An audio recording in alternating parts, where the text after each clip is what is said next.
Había un hombre en Jerusalén, en el año 33 de nuestra era, cuyo nombre quedó grabado en la historia no por lo que construyó ni por lo que proclamó, sino por una decisión que tomó en la oscuridad de una noche que cambiaría el rumbo de la humanidad entera. Ese hombre era Judas Iscariote, uno de los 12 discípulos más cercanos de Jesús de Nazaret, y su historia es una de las más complejas, más estudiadas y más teológicamente profundas de toda la Escritura. No porque Dios lo haya elegido para el mal, sino porque en su vida se revela algo que todos los seres humanos llevamos por dentro: la tensión entre la llamada de Dios y las decisiones del corazón humano.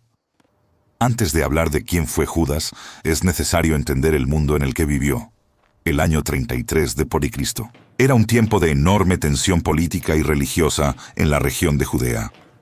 Roma gobernaba con mano firme, y el pueblo judío vivía bajo una ocupación que no solo afectaba su economía y su libertad, sino también su identidad espiritual. Los impuestos eran pesados, las expectativas mesiánicas estaban en su punto más alto, y cada grupo dentro del judaísmo tenía su propia visión de cómo debía llegar la liberación prometida. Los fariseos defendían la observancia estricta de la Torá como camino de santidad. Los saduceos, aliados con el poder sacerdotal y con cierta disposición hacia Roma, controlaban el templo y su economía. Los celotes creían que solo la acción armada podría restaurar la soberanía de Israel. Y había también los esenios, que se habían apartado al desierto a esperar al Mesías en silencio y pureza. En medio de todo este mosaico de esperanzas, miedos y contradicciones, Jesús de Nazaret había comenzado su ministerio público, y alrededor de él se habían reunido 12 hombres que lo siguieron, lo escucharon y fueron testigos de cosas que ningún ojo humano había visto antes. Judas era uno de esos 12, y eso, por sí solo, ya es una declaración teológica enorme. Jesús no lo eligió por error. Jesús no lo eligió ignorando lo que vendría. La Escritura es clara en que el Señor conocía los corazones, y sin embargo extendió la misma llamada a Judas que a Pedro, a Juan, a Mateo, a todos los demás. Lo que esto revela no es una trampa divina, sino la profundidad del misterio de la libertad humana. Dios puede llamar, Dios puede invitar, Dios puede mostrar el camino con toda claridad, y aún así, el corazón del ser humano tiene la capacidad de girar en otra dirección. Esa es la historia de Judas, y esa es también, en pequeña medida, la historia de cada uno de nosotros. El nombre Judas es simplemente la forma griega del hebreo Yehudá, que significa alabado o el que alaba a Dios. Era un nombre común en Israel, llevado con honor desde los tiempos del patriarca Judá, hijo de Jacob, de cuya tribu descendería el linaje mesiánico.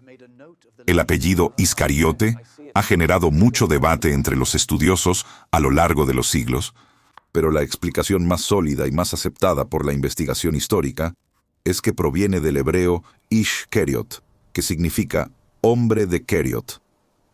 Keriot era una localidad en la región de Judea, lo cual haría de Judas el único discípulo que no era galileo entre los 12. Todos los demás venían de Galilea, esa región del norte considerada periférica y culturalmente mixta. Judas, en cambio, habría venido del sur, del corazón de Judea, de una tierra más cercana al templo, a Jerusalén, al centro del poder religioso y político de Israel. Esta diferencia geográfica no es un detalle menor. La cultura galileña era más abierta, más sencilla, más alejada de las estructuras de poder religiosas. Los galileos eran pescadores, agricultores, artesanos.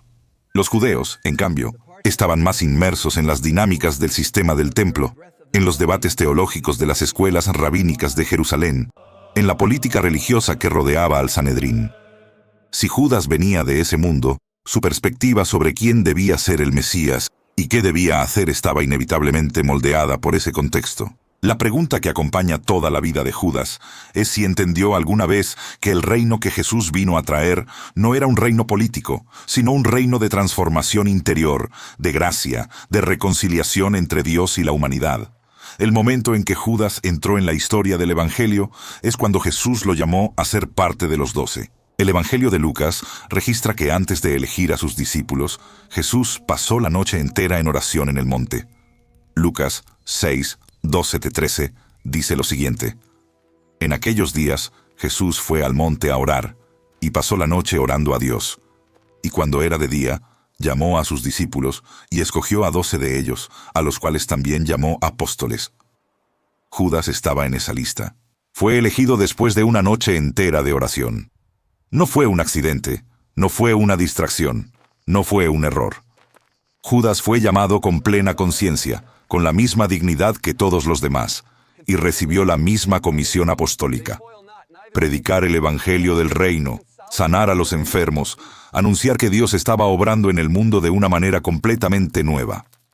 Y Judas respondió, dejó lo que tenía, lo que hacía, su vida anterior, y siguió a Jesús. Eso también es parte de su historia, una parte que a menudo olvidamos. Judas no comenzó como enemigo, comenzó como discípulo. Caminó con Jesús por los caminos de Galilea, cruzó el mar de Galilea en las mismas barcas que Pedro y Juan, escuchó el sermón del monte, fue testigo de milagros, participó en la misión de los 12, cuando Jesús los envió de 2 en 2 a predicar por toda la región. Judas vio y oyó lo mismo que todos los demás. Estuvo presente en los mismos momentos sagrados. Lo que fue sucediendo en su interior a lo largo de esos 3 años de ministerio es algo que solo Dios conoce en su totalidad, pero la Escritura nos da algunas claves que vale la pena explorar con honestidad y profundidad. Una de las claves más importantes está en la función que Judas desempeñaba dentro del grupo de los 12. El Evangelio de Juan nos dice claramente que Judas tenía la bolsa. Juan 12, 6 lo establece de manera explícita.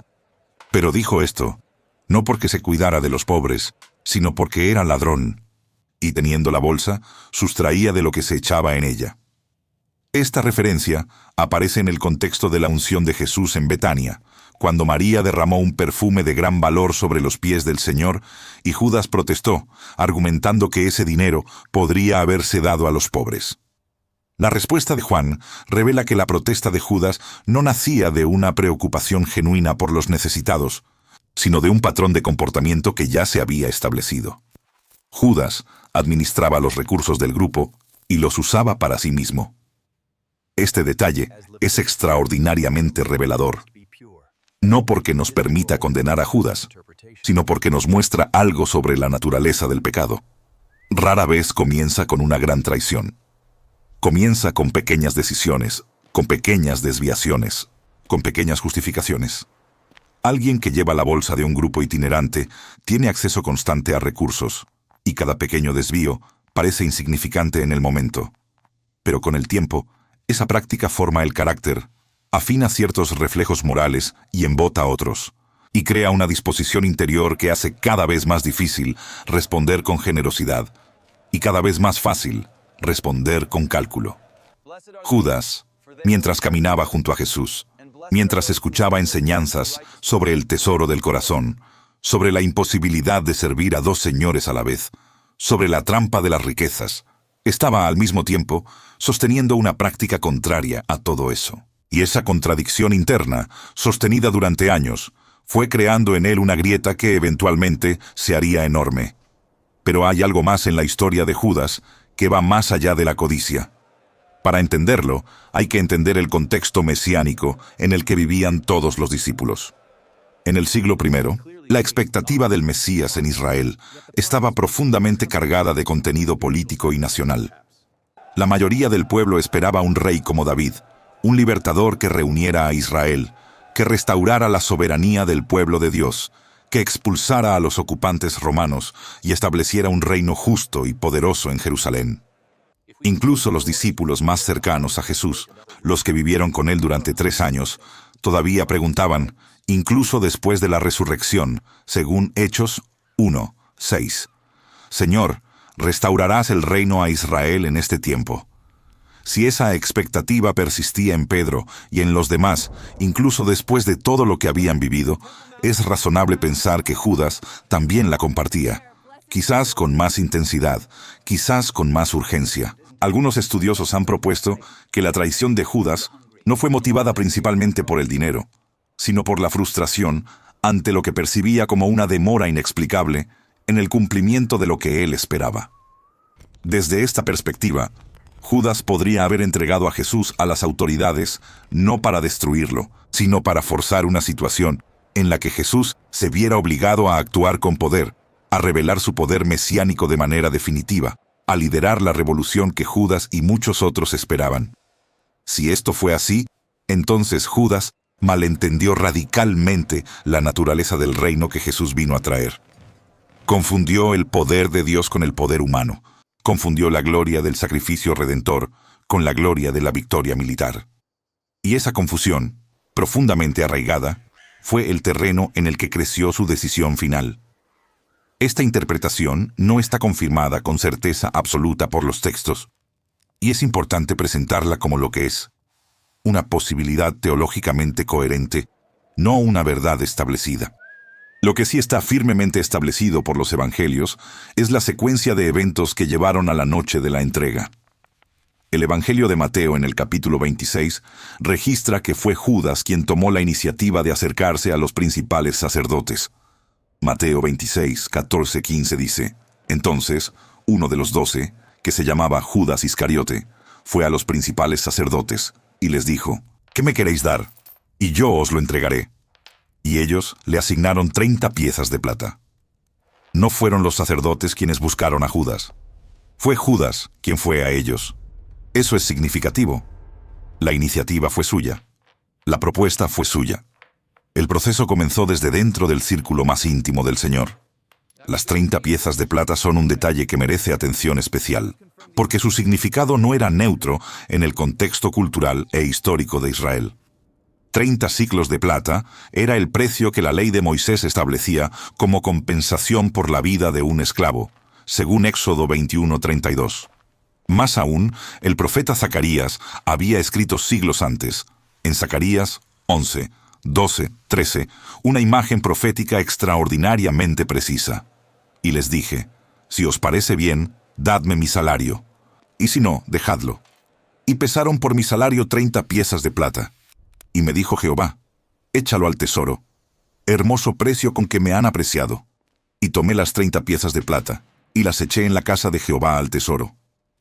Que este detalle específico, 30 piezas de plata y su destino final en el templo, aparezca siglos antes en la escritura profética, y se cumpla con precisión en la historia de Judas, es uno de esos momentos en que la coherencia de la escritura a través del tiempo produce una reverencia profunda.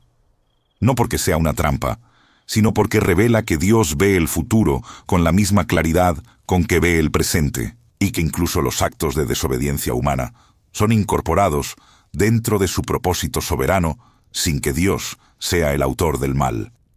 La última cena es el escenario donde la tensión alcanza su punto más alto antes del momento final. Jesús reunió a sus 12 discípulos en un aposento alto en Jerusalén para celebrar la Pascua. Este era el momento más sagrado del calendario judío, la memoria viva de la liberación de Egipto, el momento en que cada familia judía recordaba que Dios había actuado en la historia para rescatar a su pueblo. En ese contexto cargado de significado, Jesús tomó el pan, dio gracias, lo partió y dijo las palabras que han resonado en la Iglesia a través de 20 siglos. Y en ese mismo contexto, dijo algo que llenó de turbación el corazón de todos los presentes. Juan 13:21 lo registra así: habiendo dicho Jesús esto, se conmovió en espíritu y declaró y dijo: de cierto os digo, que uno de vosotros me va a entregar. El texto dice que Jesús se conmovió en espíritu. No lo dijo con frialdad ni con distancia. Lo dijo desde el dolor, desde el lugar más profundo de su humanidad. Lo que sigue es una de las escenas más íntimas y más cargadas de los evangelios. Los discípulos comenzaron a preguntarse unos a otros quién podría ser el que haría eso. Pedro hizo una señal a Juan, que estaba reclinado cerca de Jesús, para que le preguntara. Juan se inclinó hacia el Señor y le preguntó en voz baja. Y Jesús respondió que quien fuera sería aquel a quien él le daría el pan mojado. Luego mojó el pan y se lo dio a Judas. Este gesto, el de ofrecer el pan mojado, era en la cultura del tiempo un gesto de honor, un gesto que un anfitrión hacía hacia un invitado distinguido. Incluso en ese momento, Jesús estaba ofreciendo honor, estaba extendiendo gracia, estaba dando a Judas una última oportunidad de ver, de sentir, de recibir. Y luego Juan registra algo que hace detenerse el aliento. Y después del bocado, Satanás entró en él. Juan 13:27. Este versículo requiere una comprensión cuidadosa. La Escritura no está diciendo que Judas fue una víctima pasiva sin responsabilidad. El texto de Juan ha mostrado claramente, antes de este momento, que Judas ya había estado robando de la bolsa común, que ya había ido a los sacerdotes, que ya había negociado el precio, que ya había acordado el momento. Lo que Juan está describiendo no es una posesión que convierte a un hombre inocente en traidor, sino la consecuencia de una serie de decisiones libres que fueron abriendo puertas en el interior de Judas, hasta que el adversario encontró un espacio completamente dispuesto para su influencia. Así funciona el proceso espiritual, que la Escritura describe repetidamente. El pecado no llega de golpe, sino que avanza paso a paso, aprovechando cada rendija que la voluntad humana deja abierta. Jesús, con plena conciencia de lo que estaba ocurriendo, le dijo a Judas en ese momento: «Lo que vas a hacer, hazlo más pronto». Juan 13:27. Los otros discípulos, según el texto, no entendieron por qué Jesús le dijo eso. Pensaron que, como Judas tenía la bolsa, Jesús le estaba indicando que fuera a comprar algo para la fiesta, o que diera algo a los pobres. Esa incomprensión revela cuánto habían confiado en Judas. Para los otros discípulos, Judas era el administrador responsable, el hombre de confianza con los recursos del grupo. Nadie lo sospechaba, nadie lo veía venir. Solo Jesús sabía lo que estaba en el corazón de aquel hombre, y aún así lo había amado, lo había servido, lo había lavado los pies esa misma noche, en el mismo gesto con que lavó los pies de todos los demás. Ese detalle, que Jesús lavó los pies de Judas, es uno de los más poderosos de toda la narrativa. Juan 13:1-5 establece que Jesús se levantó de la cena, se ciñó una toalla y comenzó a lavar los pies de sus discípulos. El texto no hace ninguna excepción. No dice que saltó a Judas. Jesús se arrodilló ante Judas Iscariote y lavó sus pies con sus propias manos. En la cultura del siglo I, lavar los pies era la tarea de los siervos de más bajo rango. Era un servicio humilde, concreto, físico. Y Jesús lo hizo por todos, incluso por el que en pocas horas lo entregaría. Eso es gracia. No una gracia abstracta ni doctrinal, sino una gracia con manos que se mojan y rodillas que se doblan ante alguien que ha decidido apartarse. La imagen de Jesús lavando los pies de Judas es una de las más completas representaciones del corazón de Dios hacia la humanidad que existen en toda la Biblia. Judas salió del aposento alto después de recibir el pan. Y Juan registra una de las frases más breves y más oscuras de todo el Nuevo Testamento. Era de noche. Juan 13:30. Solo 3 palabras en el texto original griego. Pero esas 3 palabras llevan el peso de todo lo que está a punto de ocurrir.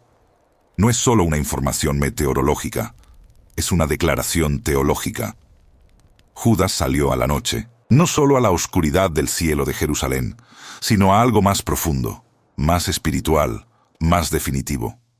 La Escritura usa la imagen de la luz y las tinieblas de manera constante a lo largo de toda su extensión.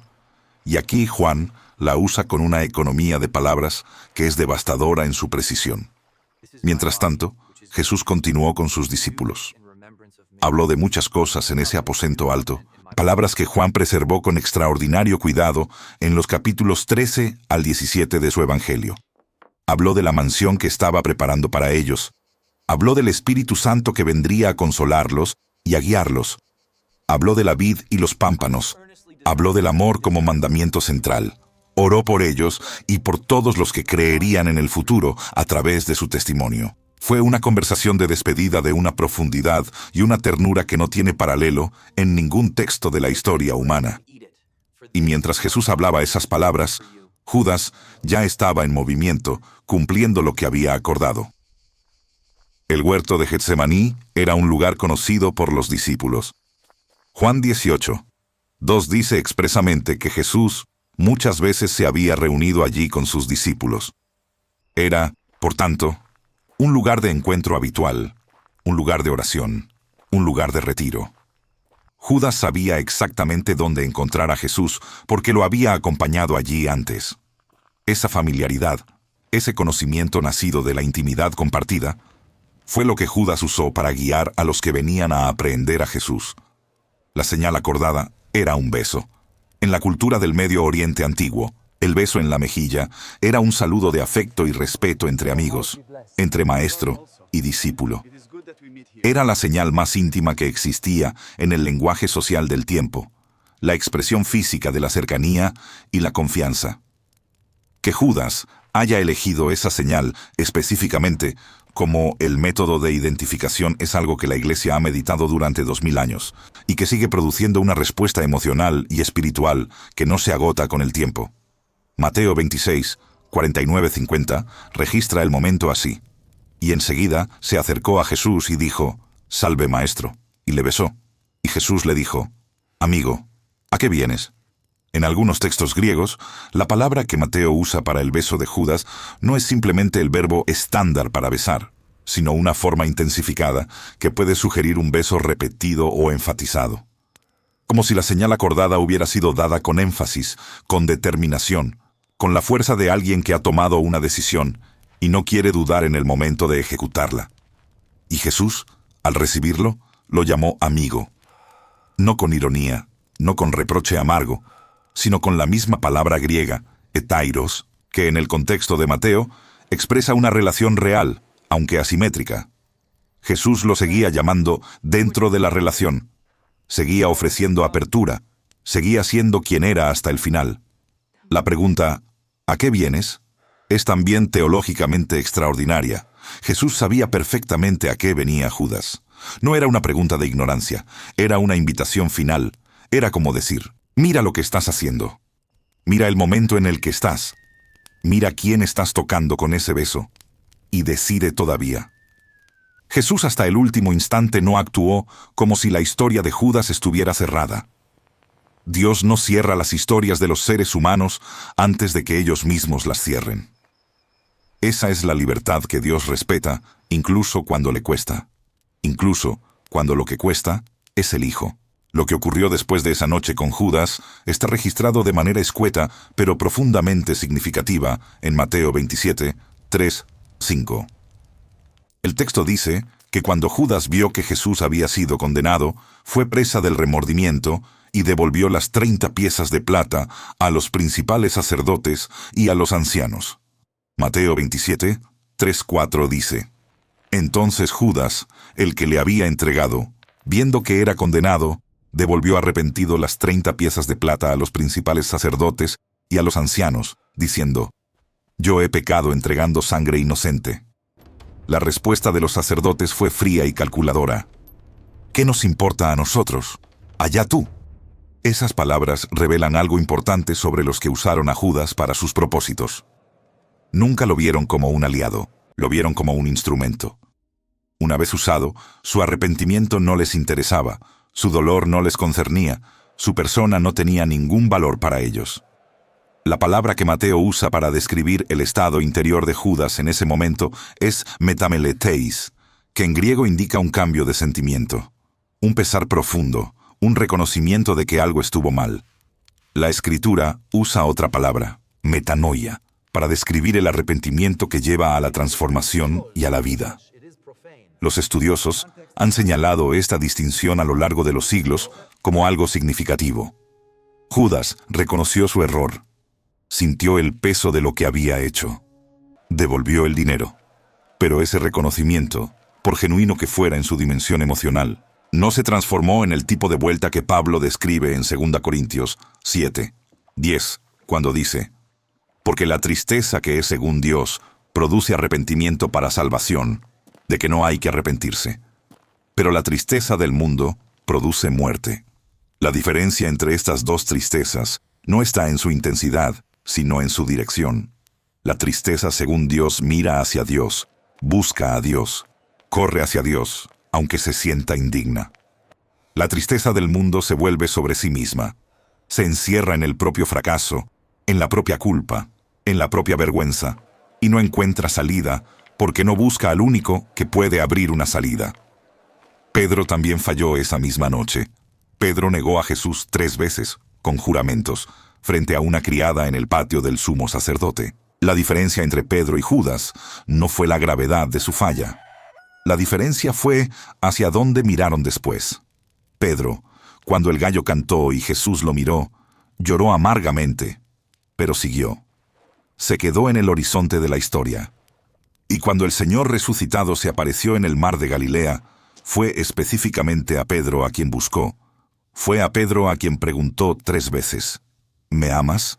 Fue a Pedro a quien restauró de manera tan completa que la falla quedó cubierta por la gracia. Judas, en cambio, fue al templo, tiró las monedas en el lugar sagrado y se alejó hacia una dirección de la que el texto no registra regreso. Hechos 1, 18-19, da información adicional sobre lo que ocurrió con las 30 piezas de plata.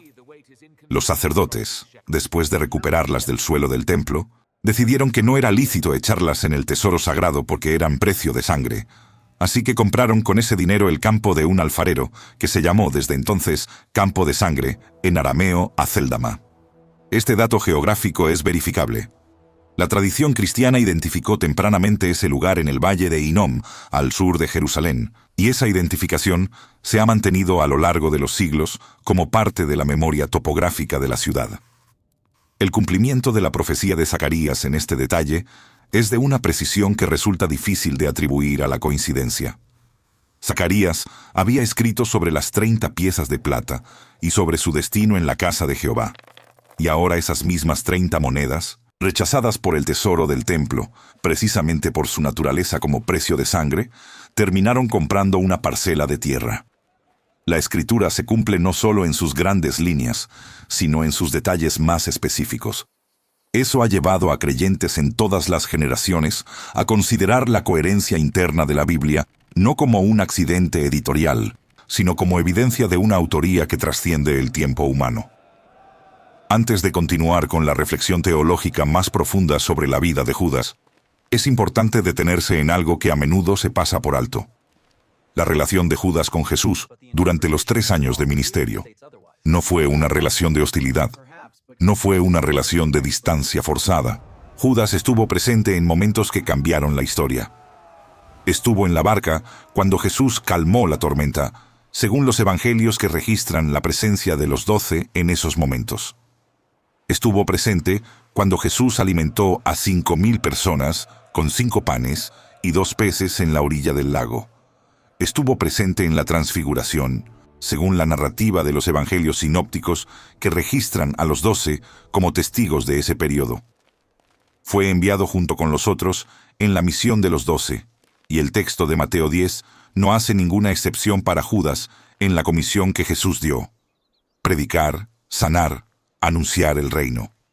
Esto significa que Judas predicó, que Judas anunció buenas noticias, que Judas participó en la misión. Y esa participación no estaba basada en una hipocresía total desde el principio. La historia humana y espiritual rara vez es tan simple.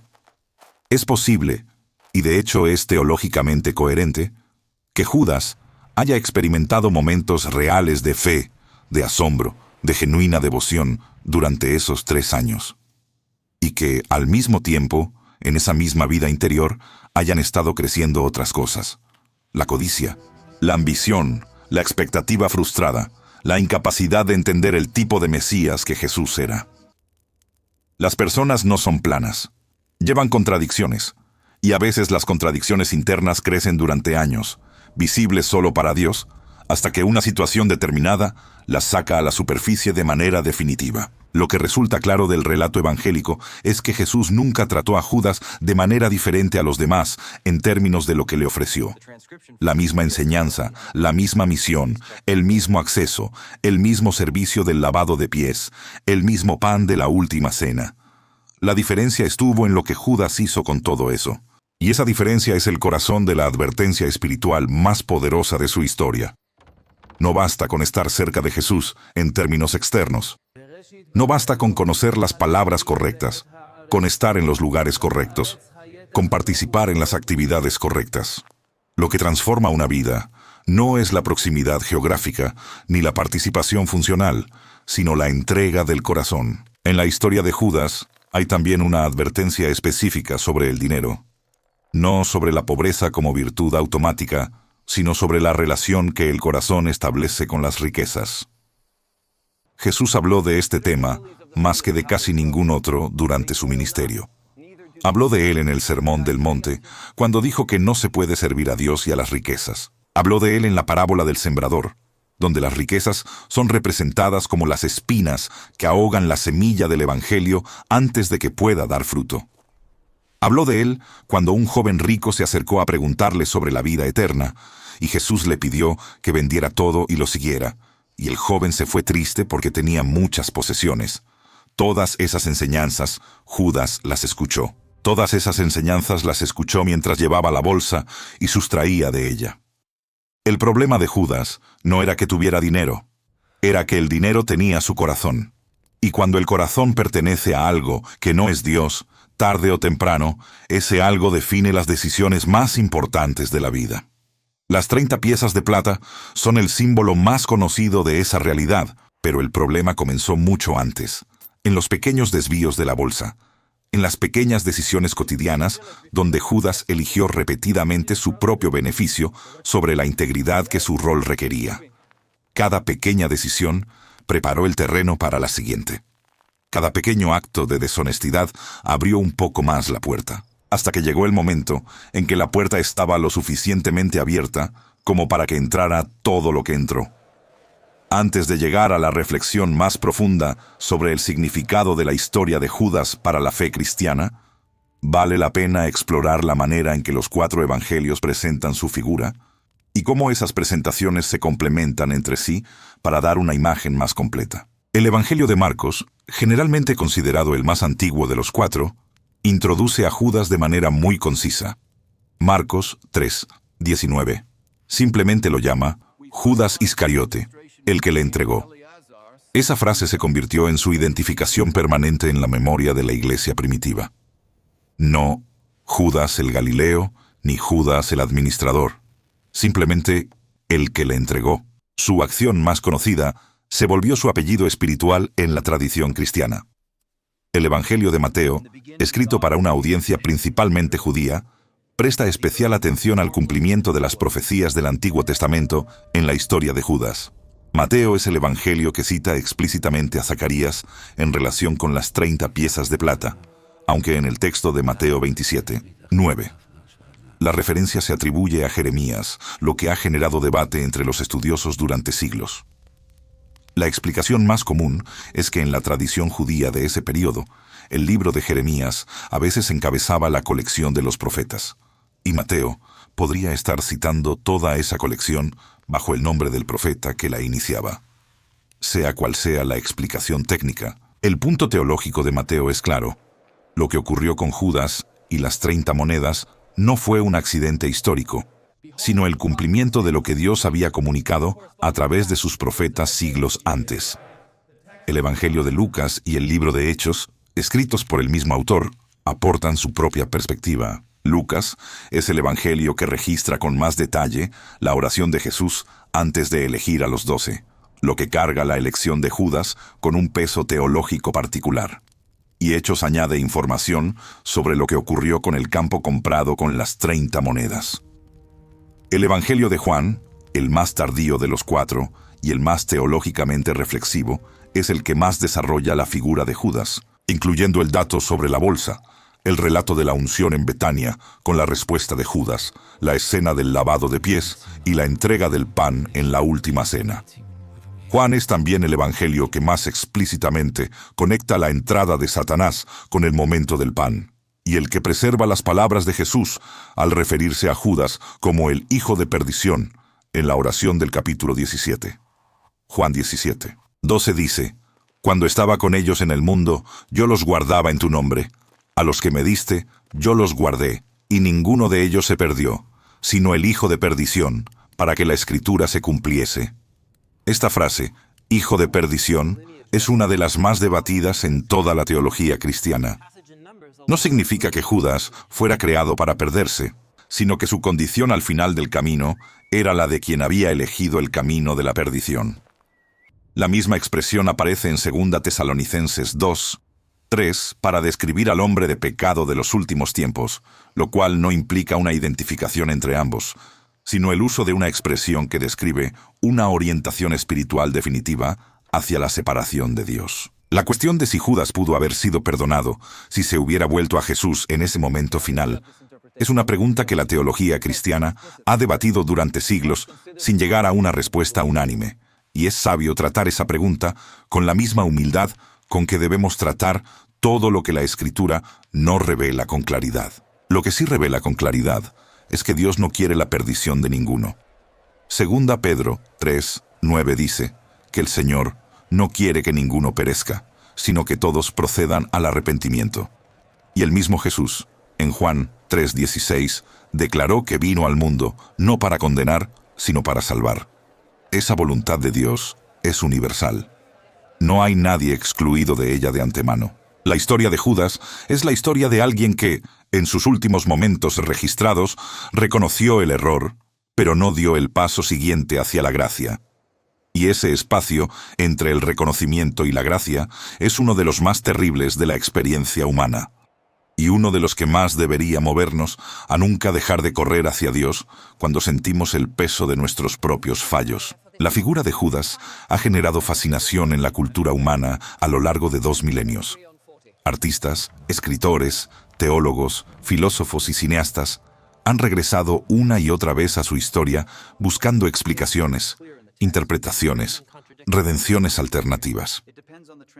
En el siglo II de la era cristiana, existió un texto gnóstico conocido como el Evangelio de Judas, que fue redescubierto en el siglo XX y que presenta a Judas como el discípulo especial que obedeció una instrucción secreta de Jesús para liberar su espíritu del cuerpo físico mediante la traición.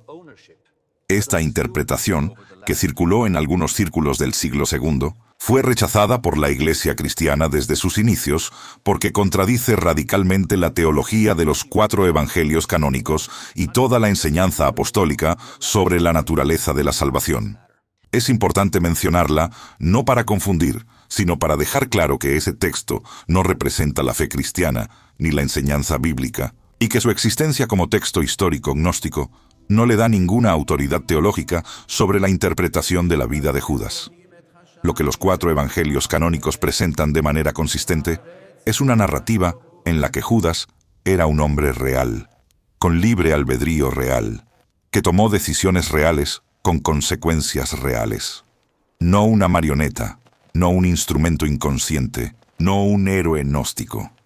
Un ser humano que fue llamado por Dios, que eligió un camino divergente, y cuya historia se convirtió en uno de los testimonios más poderosos de la Escritura sobre la seriedad de las decisiones del corazón, sobre la realidad de las tentaciones que enfrentan incluso los que están más cerca de Dios, y sobre la gracia que Dios extiende hasta el último momento antes de que una historia se cierre.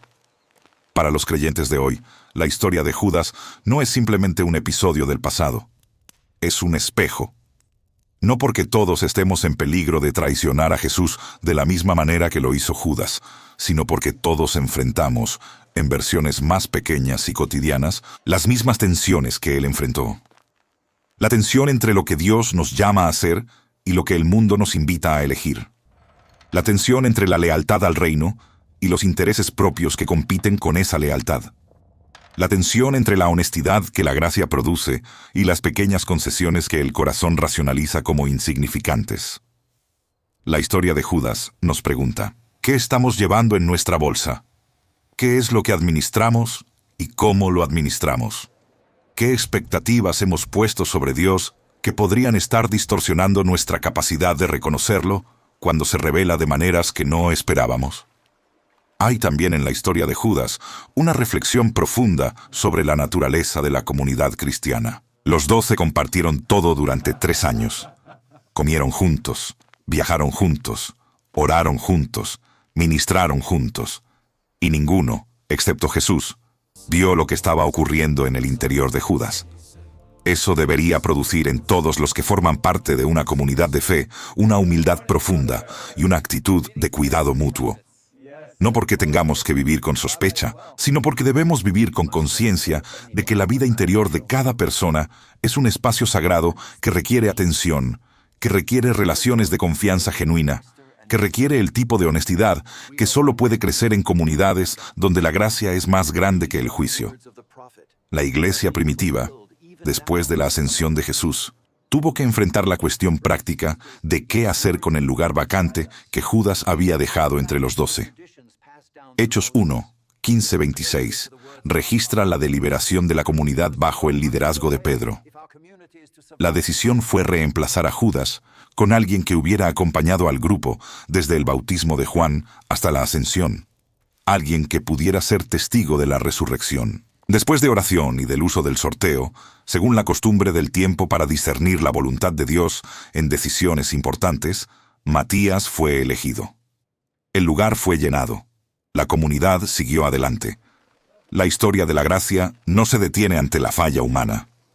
Dios no necesita de ningún individuo específico para cumplir sus propósitos, pero al mismo tiempo, las decisiones de cada individuo tienen peso real y consecuencias reales. Ambas cosas son ciertas al mismo tiempo. La oración que Jesús hizo en el huerto de Getsemaní, registrada en Mateo 26, Marcos 14 y Lucas 22, fue hecha mientras Judas ya estaba en camino con los que vendrían a aprehenderlo. Jesús sabía que Judas venía, y aún así oró. Aún así, buscó al Padre. Aún así, expresó la humanidad completa de su agonía ante lo que se acercaba. Esa oración: Padre mío, si es posible, pase de mí esta copa, pero no sea como yo quiero, sino como tú, es una de las oraciones más profundas y más instructivas de toda la Escritura.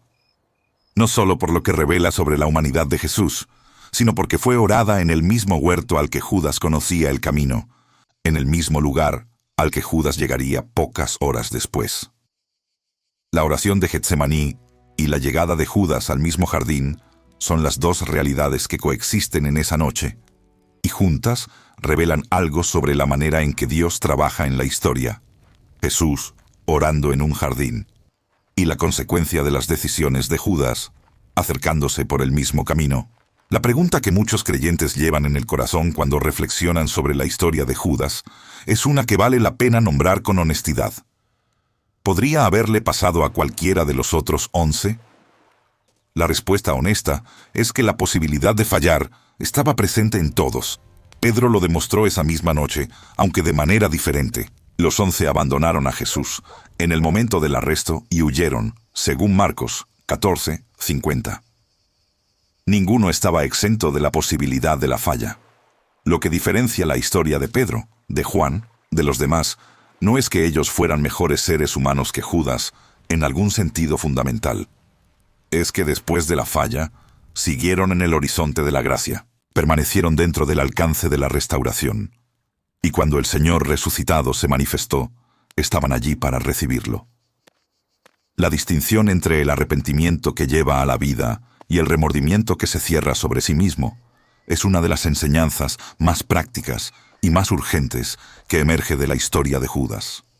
En la experiencia cristiana, todos los creyentes enfrentan momentos de falla, de pecado, de decisiones que van en contra de lo que Dios había llamado. La respuesta a esos momentos determina mucho de lo que sigue. Correr hacia Dios con el peso de la falla es el movimiento del Evangelio. Alejarse de Dios porque la vergüenza se siente demasiado grande para enfrentarlo es el movimiento que cierra las puertas que Dios siempre deja abiertas. El hijo pródigo de la parábola de Lucas 15, que había deshonrado a su padre de maneras que en la cultura del tiempo eran casi irreparables, volvió en sí y decidió levantarse y regresar. Y su padre lo vio desde lejos y corrió hacia él. Esa parábola no fue contada al azar. Fue contada para describir exactamente la naturaleza del corazón de Dios ante todo hijo que se ha alejado. ¿Qué hubiera ocurrido si Judas, después de reconocer su error, hubiera corrido hacia el mismo lugar donde estaba Jesús, en lugar de alejarse? Esa es una pregunta que la Escritura no responde, porque no ocurrió. pero la naturaleza del Dios que Jesús reveló en cada momento de su ministerio, incluyendo en el jardín cuando llamó a Judas amigo, sugiere que la gracia hubiera estado allí también. No porque el pecado no tenga consecuencias, sino porque el Dios del Evangelio es un Dios que puede cargar con consecuencias y seguir siendo gracia al mismo tiempo. El campo de Acéldama, comprado con las 30 piezas de plata, terminó siendo usado como cementerio para extranjeros en Jerusalén, según el registro de Mateo 27:7. Hay algo poéticamente doloroso en ese destino. El dinero que fue el precio de la traición terminó comprando un lugar de reposo para los forasteros, para los que no tenían hogar en la ciudad. Ese campo, cuyo nombre arameo Akeldama significa literalmente campo de sangre, quedó en la memoria de la ciudad durante generaciones como el lugar donde el precio de la traición se transformó en tierra. Y la tradición cristiana desde muy temprano identificó ese lugar en el extremo sur del valle de Hinnom, en las afueras de Jerusalén, como parte de la geografía sagrada de la pasión del Señor. La historia de Judas no puede separarse de la historia de la traición en un sentido más amplio, porque la traición es una de las experiencias humanas más universales y más dolorosas. Casi todos los seres humanos han vivido alguna forma de traición, ya sea como la persona que traiciona o como la persona que es traicionada. La historia de Judas habla directamente a esa experiencia. Para los que han sido traicionados, hay en la imagen de Jesús en el jardín una compañía que ningún otro puede ofrecer. Dios mismo, en la persona de su Hijo, conoce desde dentro lo que significa ser entregado por alguien de confianza. Eso no lo convierte en un detalle menor de la teología. Lo convierte en el fundamento de una solidaridad divina con la experiencia humana más vulnerable. Para los que en algún momento de su vida han traicionado a alguien, sea a Dios o a otro ser humano, la historia de Judas también habla. No para condenar, sino para distinguir claramente entre dos caminos posibles después de la falla. El camino del arrepentimiento que corre hacia la gracia y el camino del remordimiento que se cierra sobre sí mismo. La Escritura no narra la historia de Judas para hacer de él un personaje unidimensional de maldad, sino para revelar la complejidad de la condición humana y la extraordinaria capacidad de gracia que Dios pone a disposición de esa condición, siempre que el corazón esté dispuesto a recibirla. Una de las reflexiones teológicas más ricas que emerge de la historia de Judas tiene que ver con la soberanía de Dios y la libertad humana. Dos realidades que la Escritura afirma simultáneamente, sin resolver la tensión entre ellas de manera filosófica. Judas fue elegido libremente por Jesús. Judas tomó sus decisiones libremente. Dios no indujo esas decisiones, no las causó, no las ordenó, como si Judas fuera un instrumento sin voluntad.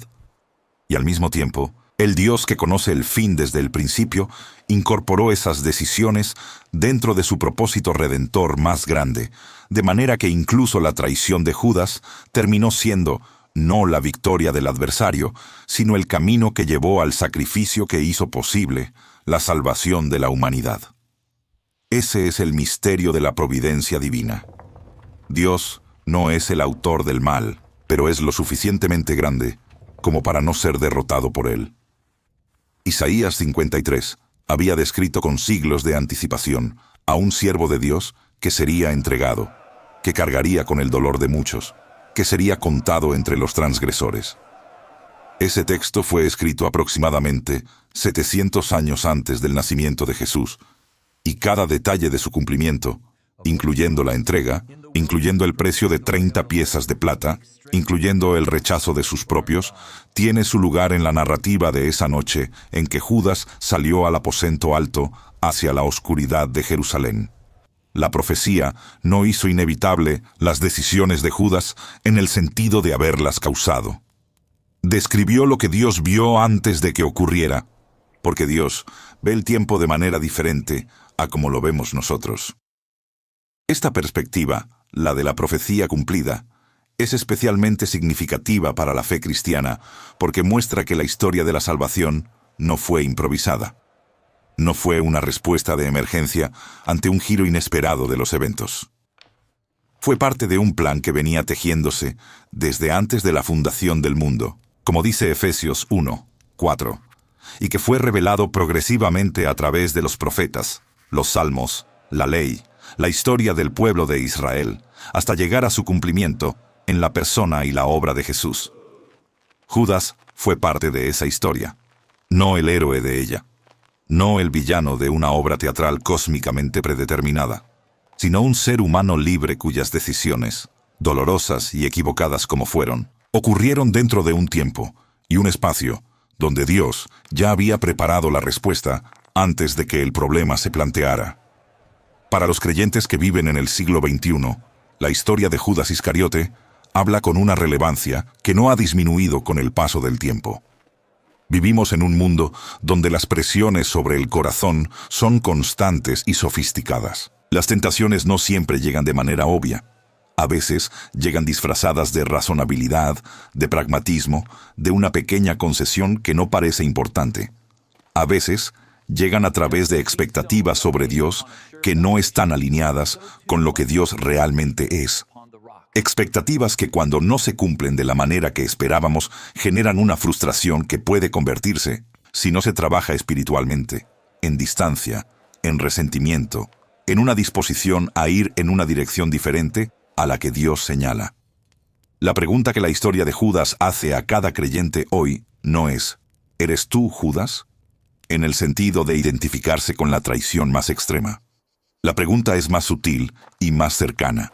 ¿Hay algo en mi vida que estoy llevando de manera que no debería? ¿Hay algo que administro, ya sea dinero, influencia, relaciones, información, tiempo, talento, que estoy usando para mis propios fines en lugar de para los fines del reino al que pertenezco?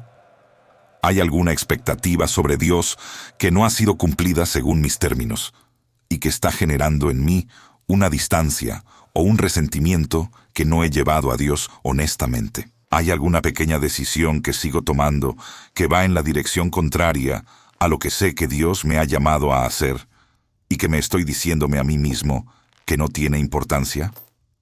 Esas preguntas, hechas desde un lugar de gracia y no de condenación, son exactamente el tipo de preguntas que la historia de Judas invita a hacer.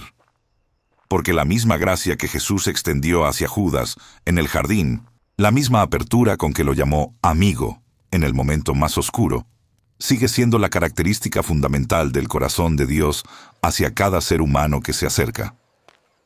La historia de Judas no termina con el mensaje de que hay personas que están más allá del alcance de Dios. Termina con la demostración de que Dios extiende la mano hasta el último momento y que la diferencia entre una historia de restauración y una historia de pérdida no está en la capacidad de Dios para restaurar, sino en la disposición del corazón humano para volverse. El templo de Jerusalén, en el año 33 después de Cristo, era el centro espiritual, económico y social del mundo judío. Era el lugar donde el pueblo de Israel encontraba a Dios, donde el sistema de ofrendas y sacrificios mantenía la relación del pueblo con su Creador dentro del marco de la alianza del Sinaí. El templo que existía en ese tiempo era el que Herodes el Grande había comenzado a reconstruir y ampliar alrededor del año 20 a.C. Un proyecto de construcción monumental que todavía no estaba completamente terminado en el año 33. Era una de las estructuras más impresionantes del mundo antiguo, con sus enormes piedras de caliza blanca, sus pórticos, sus patios, su estructura en terrazas que ascendía hacia el lugar santo y el lugar santísimo. Fue en ese templo, en el espacio de sus atrios y sus pórticos, donde Judas arrojó las 30 piezas de plata antes de alejarse. Ese gesto final de Judas en el templo tiene una carga simbólica que es difícil de ignorar. Las monedas, lanzadas al espacio sagrado, quedaron en el suelo del lugar donde el pueblo de Israel se encontraba con Dios. Los sacerdotes que las recogieron sabían que eran precio de sangre y que no podían entrar al tesoro sagrado. Había algo en esas monedas que las hacía imposibles de integrar dentro del sistema de la alianza. Y esa imposibilidad de integración refleja algo sobre la naturaleza de ciertas decisiones.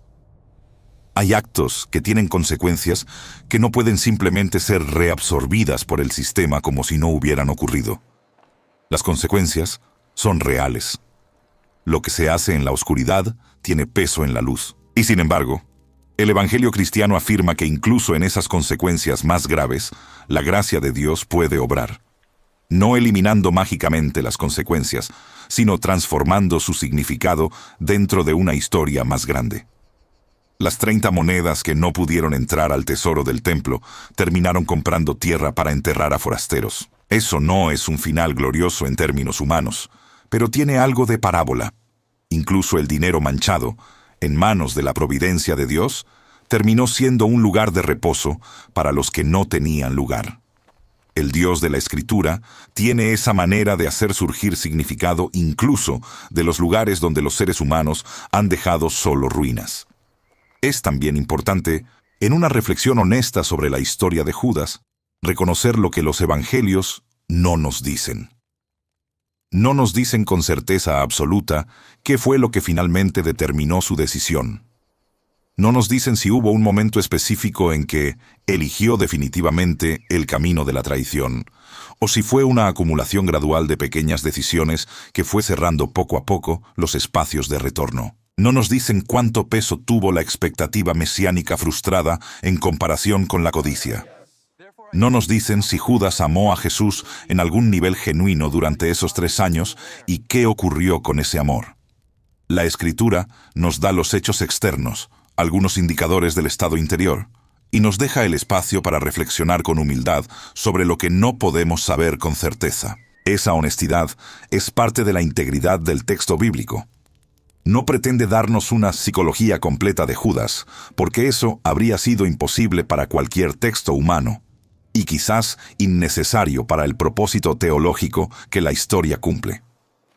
Lo que sí nos da la Escritura con toda claridad es la imagen de Jesús en el centro de esa historia. Jesús eligiendo a Judas.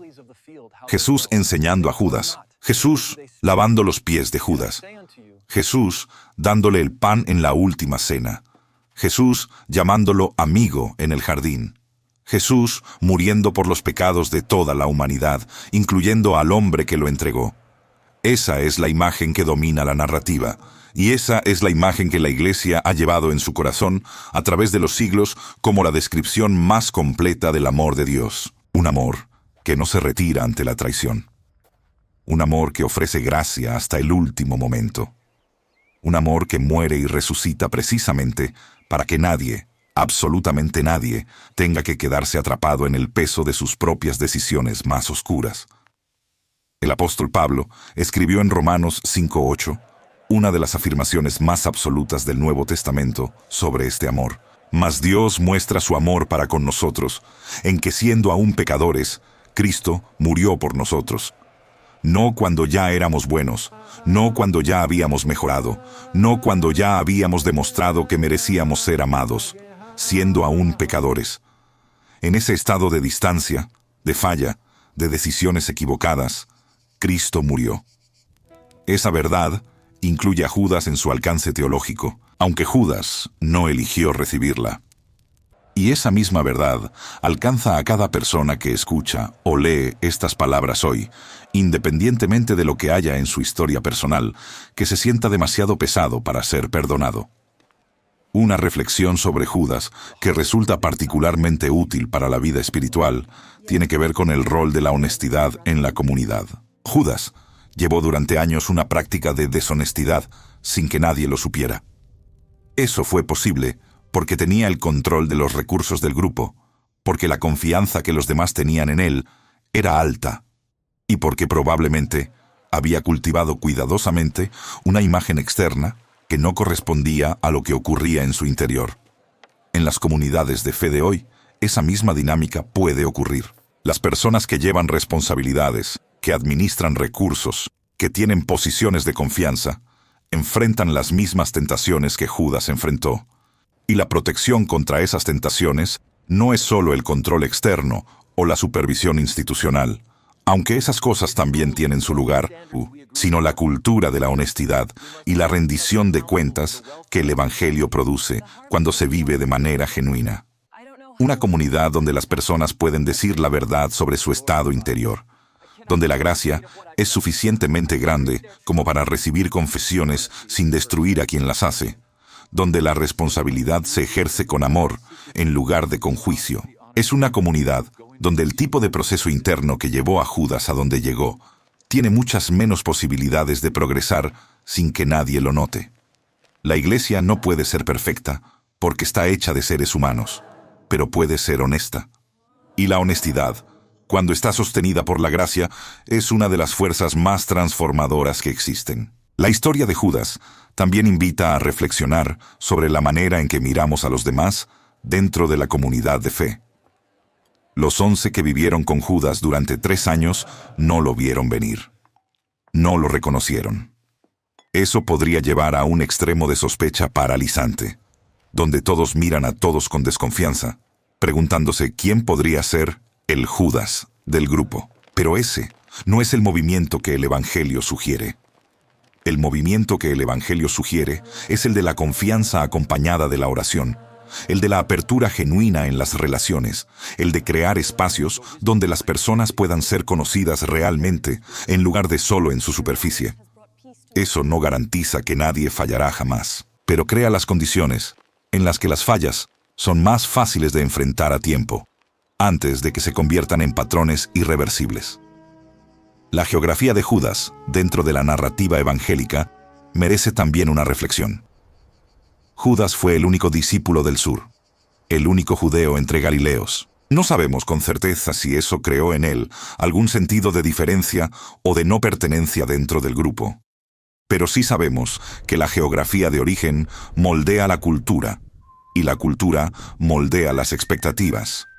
Si Judas venía de Judea, de la región más cercana al templo y a las dinámicas de poder religiosas de Jerusalén, es posible que su visión del Mesías estuviera más modelada por las expectativas de ese contexto específico que por la visión más abierta y universal que Jesús vino a revelar.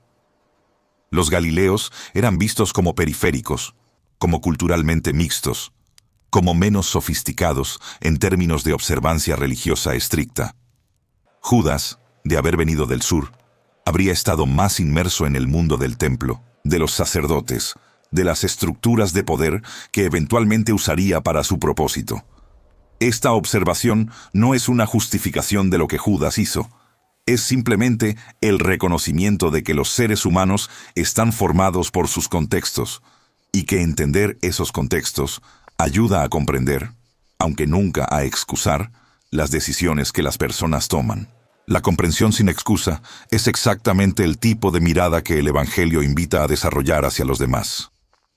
Ver con suficiente profundidad como para entender, mientras se mantiene con suficiente claridad teológica como para reconocer que la comprensión de los factores que formaron a alguien no elimina la responsabilidad personal por las decisiones que esa persona toma. Hay en la historia de Judas una imagen que ha permanecido en la memoria de la Iglesia con particular poder a lo largo de los siglos, y es la imagen de Judas saliendo del aposento alto y dirigiéndose a la oscuridad de la noche de Jerusalén. En la ciudad santa, en esa noche de Pascua, había miles de peregrinos que habían venido de todas partes del mundo judío para celebrar la fiesta de la liberación de Egipto. Las familias estaban reunidas. Los cantos del Jalel llenaban los patios y las calles. Las lámparas ardían en las ventanas. El olor de los corderos asados se mezclaba con el aroma del incienso del templo. En medio de todo ese mundo de luz y celebración, Judas caminaba en una dirección diferente, llevando en su corazón lo que llevaba, dirigiéndose hacia un encuentro que sellaría la decisión que ya había tomado.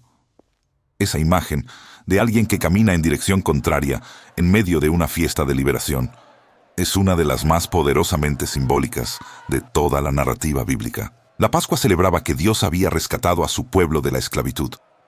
Y Judas, en ese mismo momento de celebración, estaba moviéndose hacia lo que terminó siendo una forma de esclavitud diferente, pero igualmente real. La libertad verdadera, el Evangelio lo afirma una y otra vez, no está en los 40 siclos de plata, ni en los 30, no está en la gratificación inmediata de los deseos del corazón, no está en forzar la mano de Dios para que actúe según los propios planos. La libertad verdadera está en confiar en el Dios que ve más lejos de lo que nosotros podemos ver y en alinear el corazón con su voluntad, aunque esa voluntad tome formas que no esperábamos. El año 33 de Cristo fue el año en que estas cosas ocurrieron. Fue el año en que Judas Iscariote caminó por las calles de Jerusalén hacia el templo y arrojó las 30 piezas de plata al suelo de ese espacio sagrado. Fue el año en que el campo de Acéldama recibió ese nombre que llevaría en adelante.